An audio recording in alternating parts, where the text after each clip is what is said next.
Tanaw ninyo, kaya ka na 1 million na?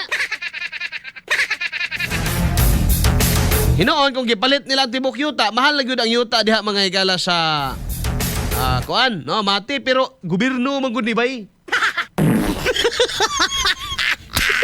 Ha? Gobyerno man gud ni. Na man gud ni gahom mga higala sa ginatawag nga eminent domain. Pwede man nimo gamit og yuta bisag asa. Kay unas tanan ang yuta man na mahigalas Pilipinas, iya manas gobyerno. Bullseye! Bullseye! Pwede man ni mahigala niya gamiton. Oh. So unsa may gigastuhan, mga higala, unsay breakdown, gwapo unta na ipagawas, no? Unsay breakdown sa 6 million nga kawayan ra man na. Grabe po ng kawayana, di po gumuto og gikag China ng kawayana, oy. Binuang po na istoryaha, mga higala. Basig gikan rin tao na may galag Boston. Gikan na nagkatiil mga higala na.